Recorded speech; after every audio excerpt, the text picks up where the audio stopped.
as you listen to our panelists, I want you to think about three things, right?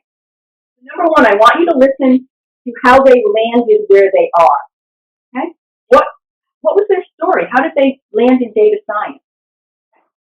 The second thing I want you to listen for is what role did relationships play in how their story unfolded?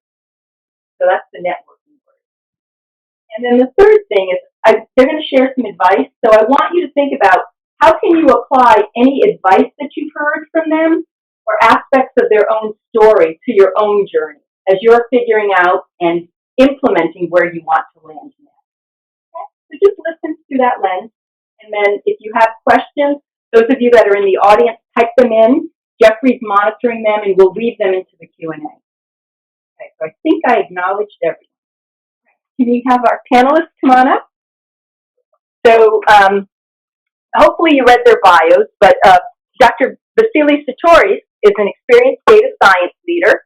He has deep knowledge of statistical theory and methodology, and he began his career after finishing his PhD in 2011 in math and statistics.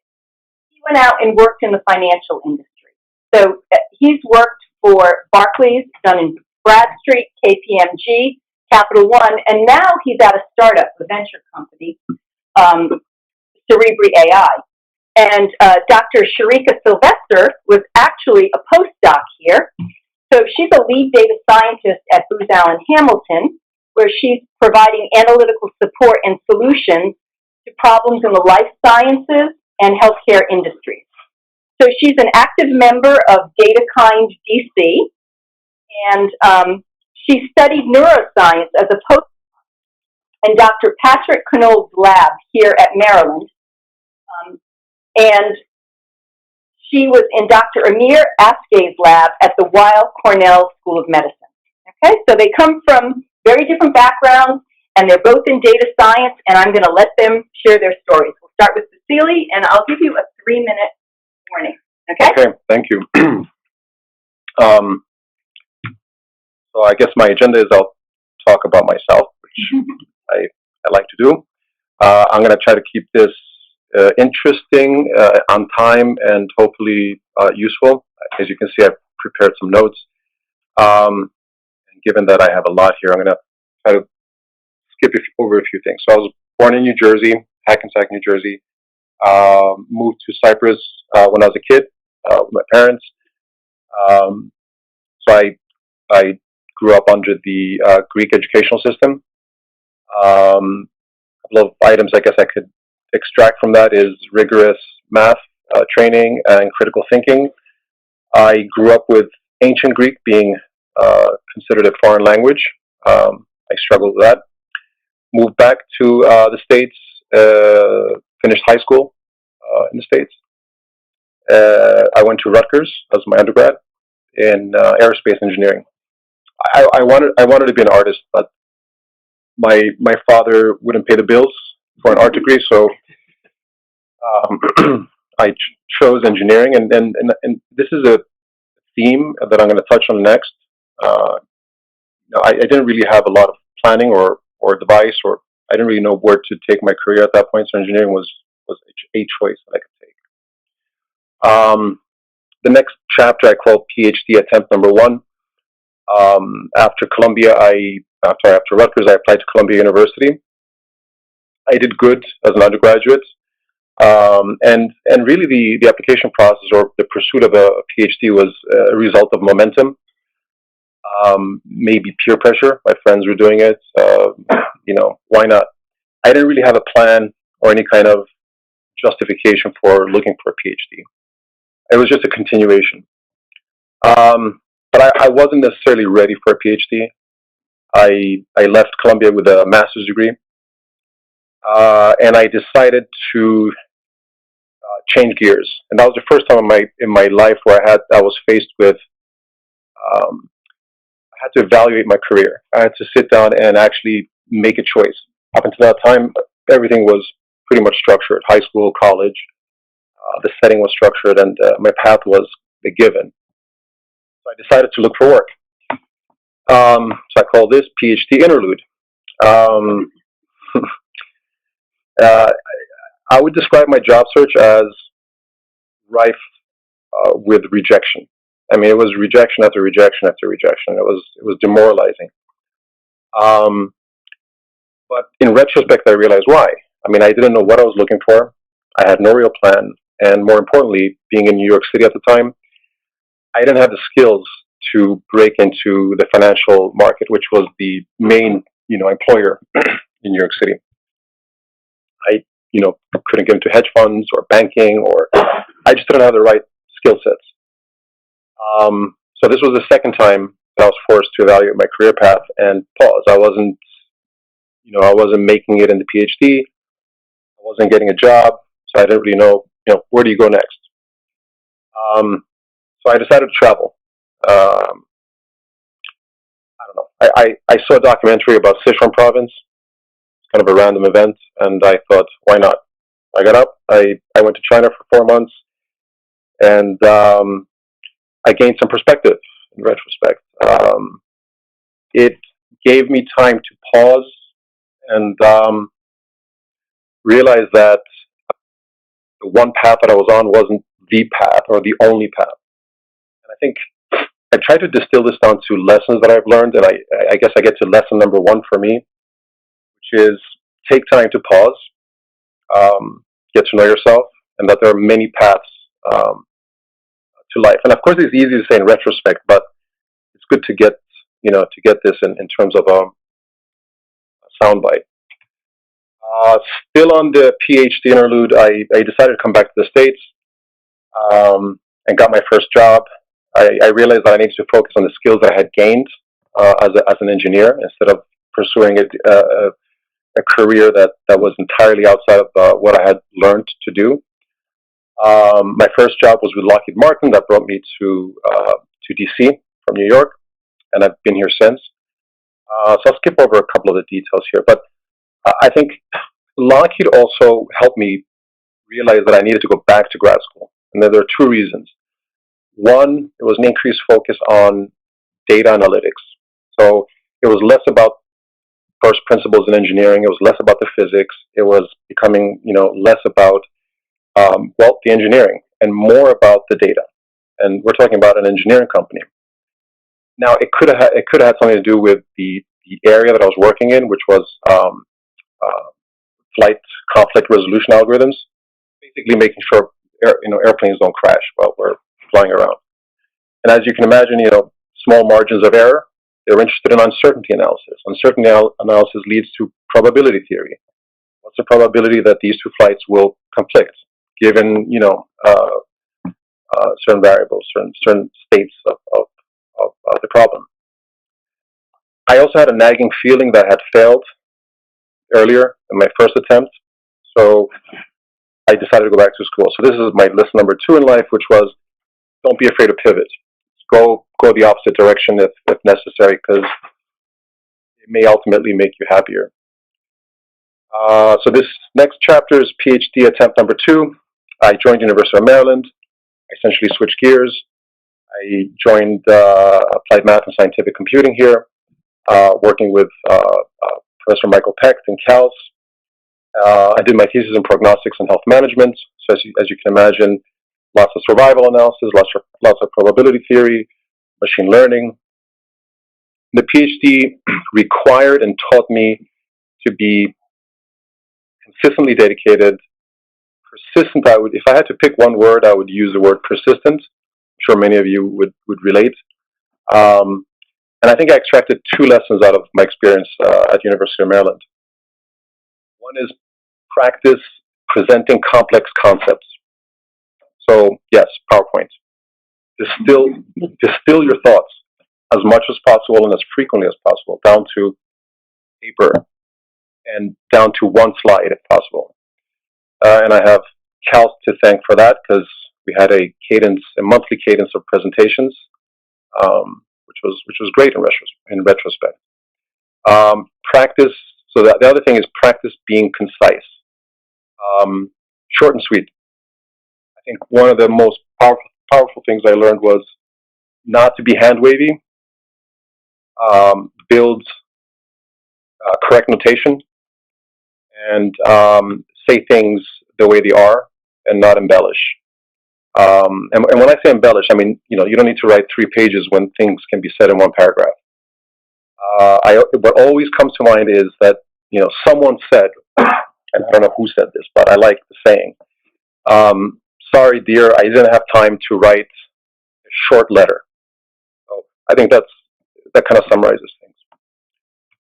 And I'm probably over time. I don't see 3 minutes anywhere. No?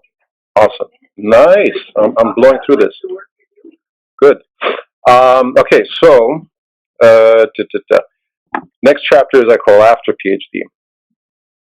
I kind of by accident got into banking and financial services. I wasn't planning on it, but I guess I was partially impressed by all the zeros after the end of the offer. Should this be a lesson? Don't be. If that happens to you. I was also expecting my first kid, so I needed a job. I took a job with Dun & Bradstreet up in New Jersey, so that brought me back to the New York area. I finished PhD at nights. That was difficult. And then I worked for Barclays Bank for a couple of years. And before I get to my consulting gig, there's a couple of things I found very important in the first 3 years of my career in terms of skills. I had to summarize it in terms of a couple of bullets. Not surprisingly, the need for strong coding skills. I needed to buckle down and express my background in stats and math in terms of code. I had to deliver, results. The need to work with large data. I mean, this was 2011. You can imagine now coming out. The need to work with large data. What does that mean? It means having a strong background in sampling, for example. Having a strong grasp on technology that will allow you to work with large data. And the third thing is, and one thing I hadn't thought too much before taking these jobs is the need to interpret and validate these models and defend them in front of audiences that are not necessarily technical, that are a lot more invested in the business and the money, that have their head in a different direction. Not necessarily, oh, this is a fancy statistical model. They couldn't care less. The lesson that I extracted from that experience, in addition to the necessary skills, was it's all in the data preparation. And it became a lot less about the methodology and a lot more about the data. Not to speak about the relevant nature of data and so forth, just in terms of how you prepare the data. The next phase I would call consulting. I spent about 2 years as a consultant in KPMG. That was more of an attempt to get a broader perspective of the industry and just to see how different, still within the banking, still within what's called financial risk management, an attempt to get to know what problems banks deal with. Whereas at Barclays or at Dun & Bradstreet, I was on one track. I was solving, say, probability of default for mortgages or probability of default for a particular line of business. In the consulting world, you get to see the range of problems that banks face, and not only that, you start understanding and learning the business. You start dealing with the question of why am I solving this problem? And I thought that was one of the key experiences for me, getting in touch with the business and with the leadership of these organizations, because part of the consulting job is that you are directly in touch with the decision makers. You get to see what is priority for them, as opposed to a technical manager or somebody whose job is to deliver on a specific technical task.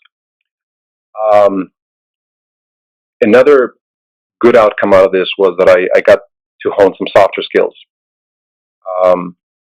Exercise communication, lots of presentation again, interpersonal skills in a professional setting. And I think a mix of those skills helped prepare me for my next role, which was my more of a leadership role. I would say the lesson that I extracted out of the consulting experience was that the why is as important as the how. Probably more important, because that's where you can start abstracting things and defining new problems that are potentially more relevant to the business. 3 minutes, thank you. I'm almost done. So my first leadership role was with Capital One Bank here in DC. I was a senior manager of data science. Data science had now become a term. Before I was statistician. But data science, I think there's a good distinction between data science and statistician, but that's another topic. It was my first exposure to people management and project management, and it was my transition from being an individual contributor to a leader. And I had to learn and define for myself what it means to be a leader. It's a heavy word. It can be defined in, I guess, many ways, but to me, it meant several things. One, learn how to influence. I think that was very important. How to inspire. How do I keep my team happy, motivated, engaged? I had to think about things like, are they on the right career path? Are they working on the right things? Are they gainfully employed? And to do those things successfully, I had to learn to set vision. I had to set scope, like what are the tasks that need to get done to be successful, and which requires planning, organization. So a lot of the logistical skills that come along with running a business. Out of this experience, I think, and I would put it in a lesson category for me, is start building credibility early, because it's a long process to have people trust you and trust what you can do and what you say. And the above skills, influence, being able to inspire, motivate, guide, set vision, are not possible if you don't have credibility. But it's a catch-22, because to build credibility, you need to demonstrate your knowledge. You need to demonstrate results. 1 minute. Okay, so startup world. That's my phase right now. So I wanted to step away from corporate America, or large corporate America. Why? I wanted to make something from, ground up, basically. I wanted my skills and experience to have immediate impact. And going small allows you to do that. And although I've only been with Cerebri less than half a year, I think my lesson here is don't be afraid to take risk. Right? I mean, joining a startup, there's an element of risk, right? Will it succeed? Will they survive? Or will I be out on the street in 6 months again? But I think if you take a risk, you have a much larger chance of happier and doing things that you like. One question that was posed to me to discuss as part of the panel was, what are the most important skills to be successful in this role? I think I touched on a lot of things. So given that I'm out of time, I'll leave it up for a one-on-one afterwards. Thank you.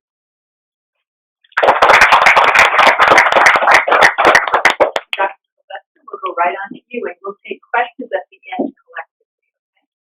Okay? Sure. You're welcome. All right, so I work at Booz Allen Hamilton. I've been there for about 1.5 years. I was a postdoc here for about 1.5 years in the Department of Biology. Before that, I was a PhD candidate at Weill Cornell, which is the medical campus for Cornell University. And there I studied systems neuroscience. So for the bulk of my academic career, I've been within biomedicine. So what is systems neuroscience? So systems neuroscience is it's a field within biomedicine that melds mathematics, physics, or can meld those, physiology and biology in order to answer very specific questions in biomedicine.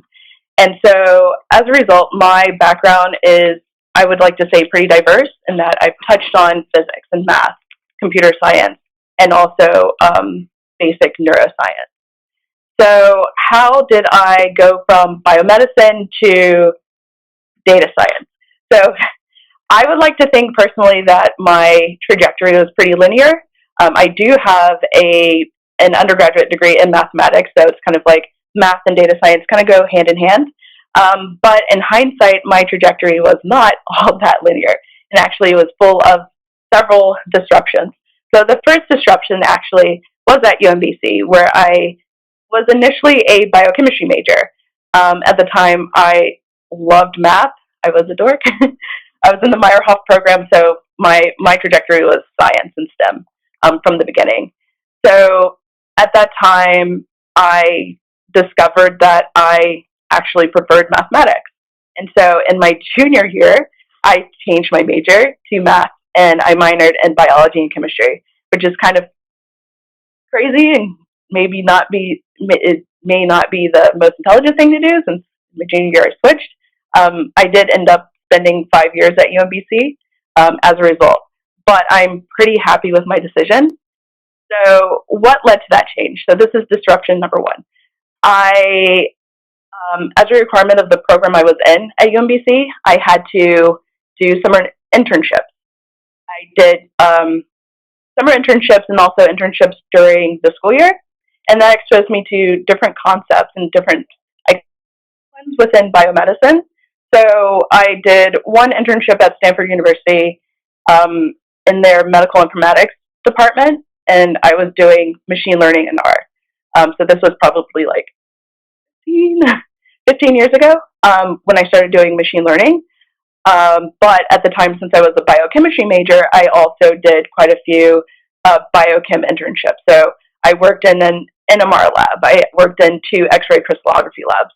So as an undergrad, I touched on both, I guess, mathematics and statistics, and also biomedicine and biochemistry. So at that point, of course, I switched my major, and after that, I decided to pursue PhD programs that were interdisciplinary in nature, because also through my internships, I knew I didn't want to be 100% behind a bench, and I knew I didn't want to be 100% behind a computer. I wanted to be able to do both when needed, essentially. So I chose to go to Weill Cornell, and I chose a systems neuroscience lab where I could use both my mathematics background and also my biochemistry background. So in my PhD, I did anything from like modeling neural networks to creating transgenic zebrafish. So I kind of covered like the entire range of what one can do in a I guess like interdisciplinary program. So next disruption was when, I'm sure everyone in this room can relate, I decided that the PhD, that academia was not the choice for me. Of course, going in, I wanted to have my own lab eventually and have my own students and publish a lot of papers and all that good stuff. But nowadays it's just not realistic, especially since I come from, or I use a technique that would require probably $500,000 startup for just the equipment, and it's not going to happen. So around this time is when data science was coined officially, I guess, and so that was a really big buzzword on campus at the time. And also a lot of my classmates who graduated before me went off into data science. So I had a network I could, I guess, kind of tap into and kind of sample or get their feedback or kind of take temperature of that field to see if it was for me. At the time, I also sat in on classes that were more computational in nature at Cornell, which was great. I guess professors love this. I don't know. You go up to a professor, ask if you want to shadow their class for a semester. They are generally okay with it.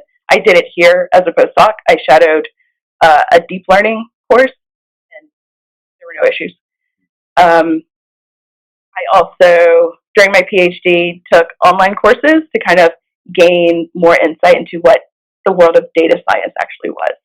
So during this process, I made sure that I exposed myself to people who were within the community, so within the data science community, and also exposed myself to concepts and topics within data science that are not found in academia. So when I say that, I mean like the tools that people in industry use, their workflows and such.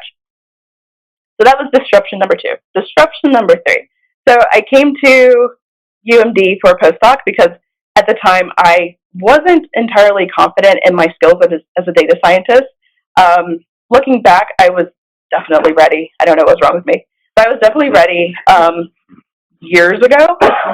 But I wanted to use my postdoc to take some additional time to really hone my skills and I guess kind of like rebrand myself as a data scientist and less like a neuroscientist. That was actually pretty challenging because there aren't a lot of examples that we can pull from in order to, I guess, like rebrand ourselves or sell ourselves a certain way to people who are not in academia, because it's completely different how you, I guess, kind of like package your skills to people in industry. And so I spent a lot of time in my postdoc doing that. And what I did was I focused on building an online portfolio. I think nowadays it's kind of expected that you have an online portfolio. And I made sure during my postdoc that I worked on projects that I could demo in a way that would be attractive to people in industry. So for instance, if I had an analytics pipeline that people in the lab were using, I made sure that I made it into a GUI, or a graphical user interface. In industry, they'll probably just call that a dashboard or an interactive dashboard. People love seeing that. It's a big thing in industry. At Booz Allen, you will probably make 1 million dashboards. So when I put several dashboards into my online portfolio, and people who I've interviewed with loved them because it demonstrated that I could summarize my work into like a clean, neat package that other people could use without much knowledge of, I guess, like the actual pipeline itself. I also posted my code online on GitHub, also to demonstrate that I could, I guess, actually code and actually manipulate data. Little things like that, I think, really helped. So once I was comfortable with where I was, I started to interact with local data science groups, and DC is kind of like a hotbed of data science communities, since we are in an area that has a lot of big data. There are quite a few groups on meetup.com. I think that's pretty much like the central place that you can hear about these groups. There are even some groups that meet on campus, like the social statistics group. They meet in the business center. I attended those meetings while I was here. There's a big one, Data Community DC. They have almost an event every day, essentially. So I did that so that I could, I guess, better understand what people in the field were doing and kind of make sure that I could follow what they were doing and also remain kind of current on emerging technologies or what's hot in the moment or at the moment. So I guess eventually I was comfortable enough to make the jump, and I did. Yay! Finally at Booz Allen. Yeah, so that's pretty much my story. My day to day, it varies actually. So right now I am 100% on client site. My current client is the United States Postal Service. I support their digital brand and marketing team. So they are interested in quantifying customer experience on the website on USPS.com. And so my team does anything and everything related to USPS.com. So if you see any changes on the website, it's probably because of us. Hopefully nothing breaks. So we're not responsible for anything that breaks, I swear. We actually monitor the health of the website, and we've created monitoring systems to tell our client when certain aspects or certain parts of the website fail and why they fail. This is a capability that they've surprisingly never had until we came on board. In addition to that, so that project, or that my current client, the work I do is a mix of basic analytics and statistics and machine learning. We do a lot of dashboarding, and so that we can interact better with our client. So we basically package our analysis into a nice dashboard, hand it off to them, and we get their feedback, and it's kind of like a back and forward type of interaction between our client, so that we can build solutions that they are interested in or care about.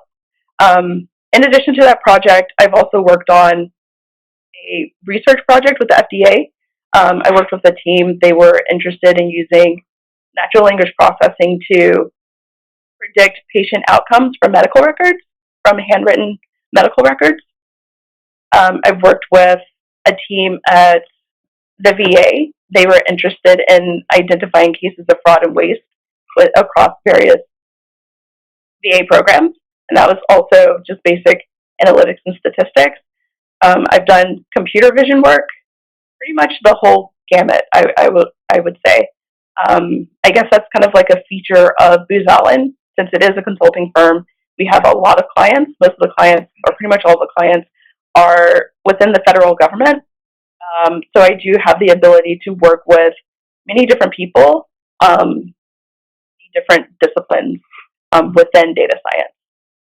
So I would say that even though my work has been pretty diverse, there are quite a few commonalities between, I guess, some of the projects that I've worked on.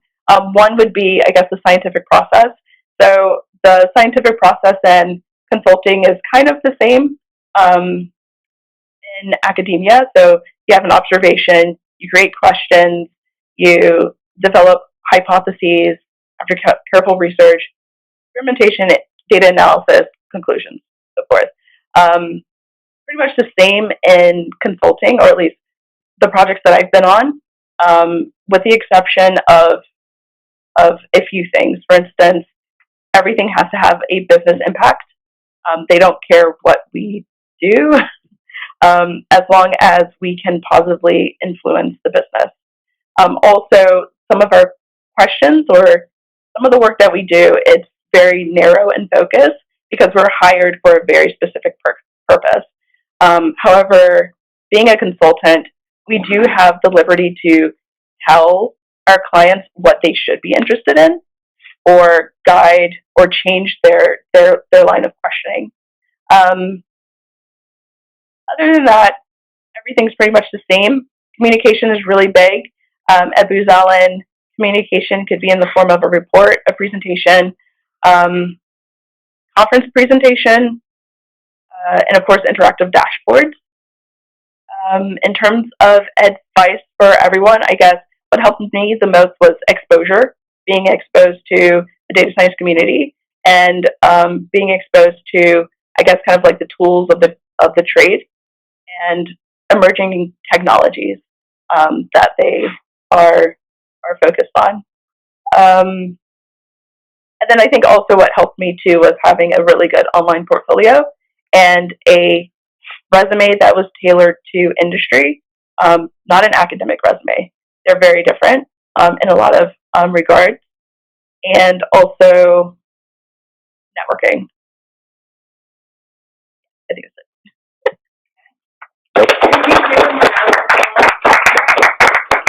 So we have plenty of time, at least 20 to 30 minutes, which sounds like a lot, but you can ask them anything. You can ask them more about their day-to-day. Thank you so much for being really real about your advice and your experiences. I think so often we think it's a very linear process from A to B. As you could hear, that there were challenges and there were questions and doubts. So, do we have some questions? Somebody want to start? Do you want us to remain here? Yes, or, please stay there so we can capture that. And Jeffrey, if you have any questions, why don't we start over here, and I'm going to go in the back. So, could you just ask your question? Introduce yourself and ask your question. I'm a 6-year PhD student in the economics department. Okay. I'm planning to find a job as a data scientist. So my first question is, what's the difference between the job as a data scientist in the finance industry and a data scientist in high-tech industry? And you will answer it, or after I ask the second question? Sure. Yeah, it's a good question. Well, I would probably break it down into not necessarily financial industry versus tech. In my experience, it has been large company versus small. I wouldn't be able to speak, otherwise. But I think, um, generally you work more in a silo, meaning you work on a specific type of project, um, versus now in a small startup, you get to see a broader application of your skills. So you may start working on, developing a pipeline, but then all of a sudden, jump into a methodology, back into the pipeline, which forces you to understand all the moving parts. So you don't necessarily have to be a specialist, but you can, well, actually, it forces you not just to be a specialist in a certain area, but understand all the moving parts so that you can contribute. Yeah. The second question is, someone told me, someone in the high-tech industry already, data scientist told me that the data scientist 90% about programming, about software development, only 10% about statistical learning. Mm-hmm. So I wonder that because that matters. I have strong background. I disagree with that statement. Okay. Yeah. So, I mean, in some experiences, in some places, in some jobs, in some positions, maybe it is. I can speak to most of my career, and now at Cerebri, I would say 50-50, maybe 60-40, 60 being on methodology, understanding the assumptions, the limitations, the theory, right? I mean, for example, if you don't know probability theory, how can you correctly identify assumptions such that you address those assumptions and then improve and then stay competitive as an organization? Can you survive for a certain period of time using, a black box? Hey, I have scikit-learn. I plug things in. I get results out. Yeah, you can survive for a while, but then you won't remain competitive, and then you'll fail. So you need to rely on fundamentals. And actually, that was a point that I was going to make earlier. Don't overlook the math, and this is I keep on coming back to this: the fundamentals, the first principles. And don't treat machine learning as a black box, because it'll help you for a little bit and then it won't go anywhere. Yeah. Yeah. Sherika, what do you think? Yeah, no, I would agree with that. So given the diversity of the projects I've been on at Booz Allen, it's important to at least have like a really strong foundation. I've been on projects that were 100% software development. And I've been on projects that were heavy in stats. I've been on projects where I just built dashboards all day. So I think if it's probably more important to at least have a solid foundation in some of the core principles in data science rather than, I guess, like really focus on like one really niche area of data science. Okay, I've got a question from someone who's on the webinar. Okay? Oh, cool. So this person is a PhD candidate in urban planning, and they come from a background of economics and stats, and they've been working on projects that utilize skills involving statistical analysis. I wonder what would be the best strategy for someone like me, who is not from a traditional STEM field, to actually start a career in data science.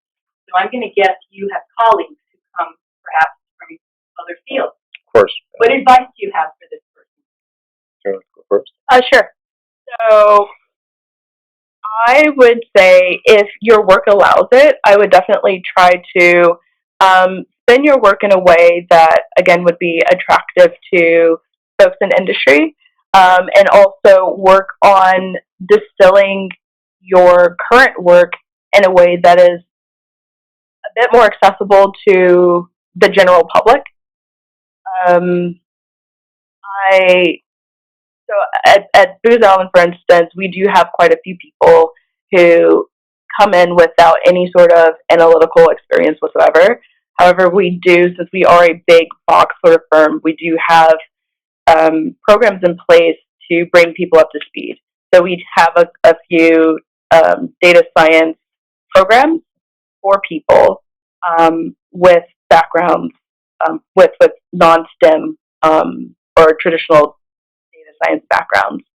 But I think since it sounds like they have a background in economics, there may be a way in which you could spin your work or present your work in a way that would highlight some of the analytical or even coding sort of components of your work.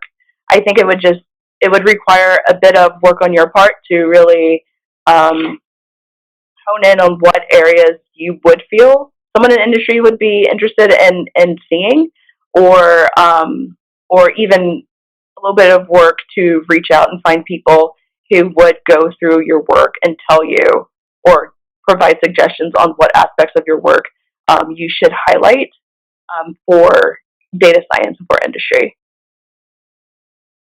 Yeah, and just to throw one thing in there, I strongly encourage blogging. I know that sounds, a little bit outside of the academic environment, but blogging, trying out competitions, Kaggle competitions. I mean, data science is, the concept is that you mix your academic training and knowledge of statistics, probability theory, math, with your ability to compute, your ability to code. And what better way than to demonstrate it on real data? So I think Kaggle competitions are an awesome way to showcase. If you're out there and you have the skills, but you just don't come from STEM, I mean, it comes down to building credibility, right, to the community, to industry. And one way for industry to evaluate you, to break in especially, is, yes, there is a resume, there is an interview, but if you have evidence out there that I can go and search and find you and see tangible results, I mean, that's huge. I definitely second that. So, like, for instance, what I did a bunch of Kaggle competitions. You can post your code on GitHub. It's a way of demonstrating your capabilities. I also did quite a few hackathons. So there are a lot of hackathons actually hosted on campus. And I also did hackathons off campus, and I won a couple with my team. And that gave me a lot of clout. And I'm sure that helped me a lot with securing my job. But a lot of people also will just find like a pet project. Will go on like an open data website and curate their own data science project and go through that and present it in a way that they can put on their resume and demonstrate their capabilities. The person said thank you. Very helpful tip. Thanks a lot.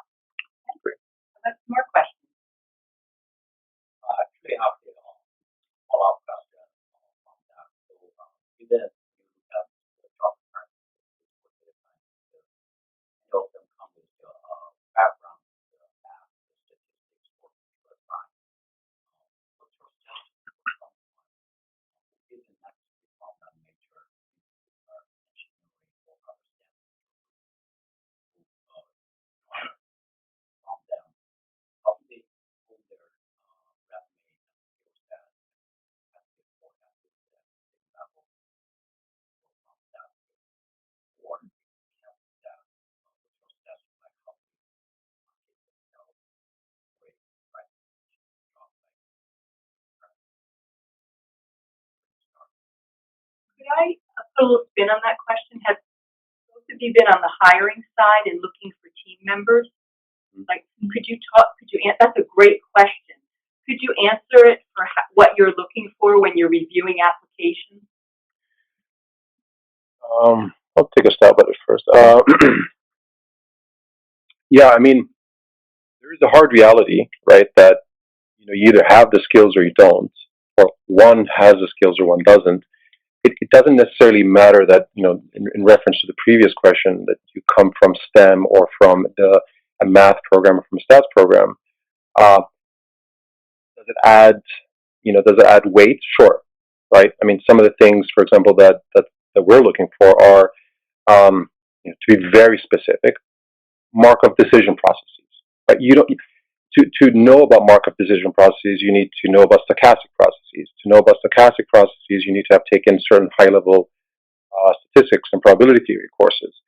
So if you have, if that background isn't there, then for specific types of positions that require these skills, right, it's binary. I think the field is broad enough, though, and I think this is the attractive part of it, that it's not just about MDPs. It's not just about support vector machines or decision trees or various techniques. It's a very broad spectrum of skills that are needed for the field. So I think my answer is very general because it takes all kinds of people to kind of make it work. What was the other point I wanted to make? Yeah, I think that's the key element. I mean, it depends on how early on you are in your career, also. And like I was saying earlier, at least in my experience, it didn't hurt to just pivot. I was an aerospace engineer. I mean, I had a lot of the math background there already, but starting to think more abstractly in terms of functional analysis and real analysis for me was a challenge. Right? As an engineer, I thought about math in a particular way, and then as a statistician, in many ways, in a different direction. But if you're earlier on in your career, pivot. If you're not, then there's different strategies. So the good thing about data science is that, like you said, it's pretty broad. So people who come in from like all sorts of backgrounds. They all have like very different skill levels, and that's actually, I guess, like in your advantage, because coming in, I honestly want to say, like, my hiring managers, my boss, they don't expect a person to know everything, which is why we have like data science programs in place to kind of make sure that at least folks who are coming in, moving forward, they at least move at kind of like a base level that the firm deems kind of like acceptable.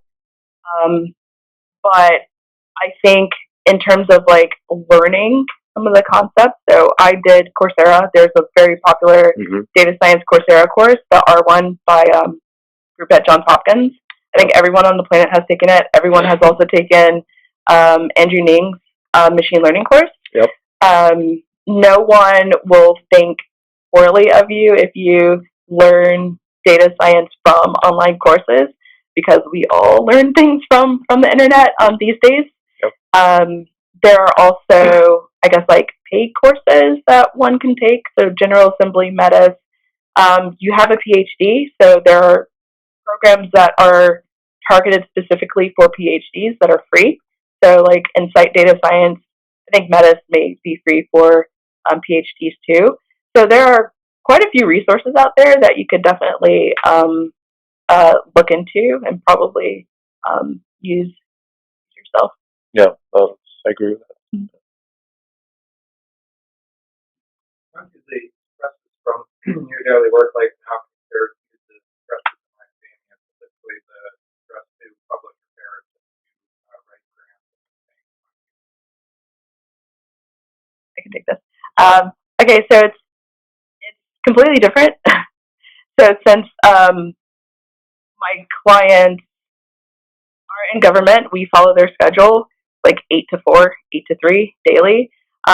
When at the end of the day, no one does any work at home. Work ends at 4, essentially. I do a lot of, I guess, like I participate in a lot of firm initiatives, so I've kind of given myself extra work, which is an option. We do have people, I'm trying to do this myself, who publish papers. So in their spare time, they work on manuscripts, independent research, in the hopes of being published. But in terms of like work-life balance, is definitely better in industry for me, especially since my clients are in government. So we work at their speed. Yeah, I think my end, industry has been more of a 9-to-5 experience also. Not so much in the startup environment, but it's a healthy pace in general. I think the publish or perish stress that we feel in academia, not directly transferable, although there's different stress in terms of deliverables, right? And sometimes, I guess you could compare the two. There, part of my work revolves around intellectual property and patenting, being able to recognize what is intellectual property.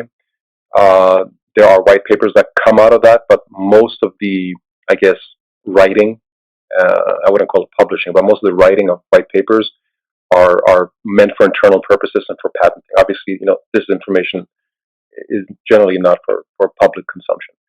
So, but I wouldn't call it, there's no stress of publish or perish, but there's the stress of delivering.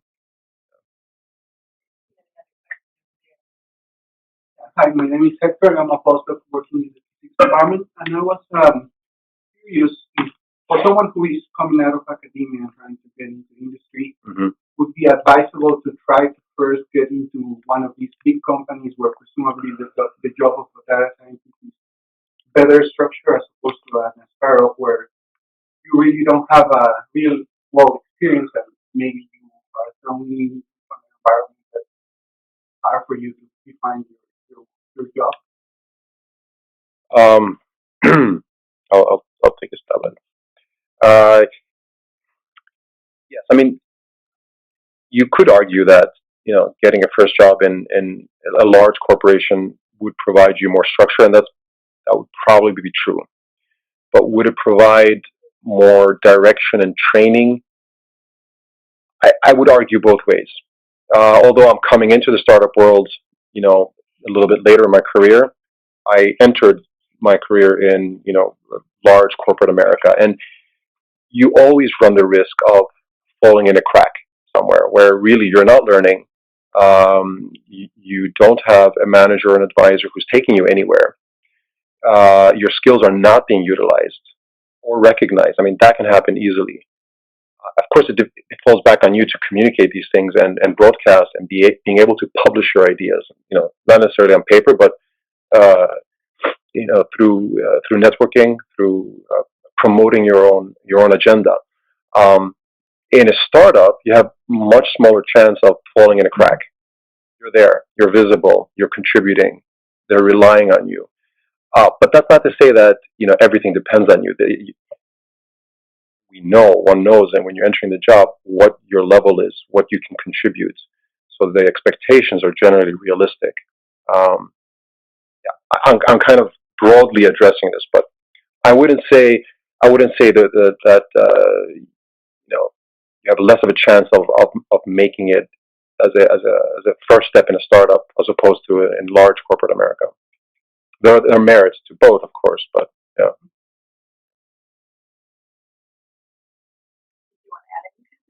I don't know. So we have, I want to take this last question, and then I want to do a little wrap up so that there can be some time for you to talk with each other, get some more food, okay? So this question is really kind of interesting. They're saying that there's a discrepancy between all of the skills that are in these job descriptions versus what I can bring. So in some ways, I think what they're asking is what's the state of the market right now? And should I be applying for things that I don't meet everything on that list of what's being asked for? So what kinds of jobs should someone who's just starting out be looking for? Your own job searches or when you're on the hiring side? Yeah. I guess I'll. Yes. I would start with looking for something you're interested in. I know that sounds cliche, but typically, if the job description and the company sound like something you'd like to do, chances are you're a better fit or a good fit. But if I had to be specific, it's true that the keywords that are out there in terms of a requisition don't 100% translate to the day-to-day job, right? There are certain skills that are complementary and that are not listed. So I think if you can if you can abstract a particular task, a particular attribute that the company is looking for, and say, well, I kind of have this skill, or I have this complementary skill, and sell it or position it, I think that's more than welcome, right? Again, I guess I'm dancing around the answer a little bit, but it depends. Yeah. What do you think? So I guess in my case, it's really hard to say. So I don't know anyone at my firm who was actually hired directly from a job ad, which is kind of weird to say. I'm not entirely sure if all big box firms behave in this way, but if you apply, they put you into a talent network, and if your resume catches someone's eye, they will create a job ad specifically for you that you can only apply for. So it's kind of like a really weird way of, I guess, getting into the system and applying.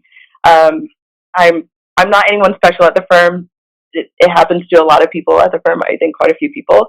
So if you see a job ad that doesn't really speak to your skills, I would suggest apply anyway, because chances are what you see in a job rec is their wish list. Like, they are looking for a unicorn. Unicorns don't. That's true. Yeah, unicorns don't exist. But if they really want you, they will make it happen. And at my firm, they tend to, for pretty much everyone, they will go back and create a job ad specifically for you so that you can apply for it. Another thing that worked for me is use recruiters, build relationship with recruiters, let them get to know you, and most importantly, what you're looking for, and then have them work for you. That's their job. They go out there and they have networks. They know what the unicorn is and what they're really looking for. They can better match you. I have found recruiters to be very useful. Seems like a good place for us to end. Could we please give our panelists a round of applause? Thank you. So hopefully you've gotten some insights into what the horizon looks like for data science jobs, and you've also heard some insider information about how people actually land jobs. You heard referrals, internal networks.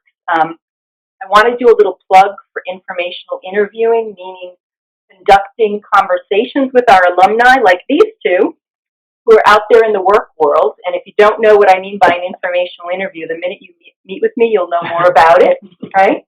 It's really important to talk with individuals. So with that said, I would love to offer our panelists a chance to stretch and get some food and move around, and I would encourage you to talk to the person next to you, introduce yourself if you haven't, and then approach them and start asking some questions. So, Rita, did we meet your expectations? You exceeded my expectations. Okay. And Rita, do you have a last question or anything you'd like to add? I'm just very impressed. Oh, thank you. And I think it's important to have heard from the younger generation that there are lots of zigs and zags in one's career. Yeah, absolutely.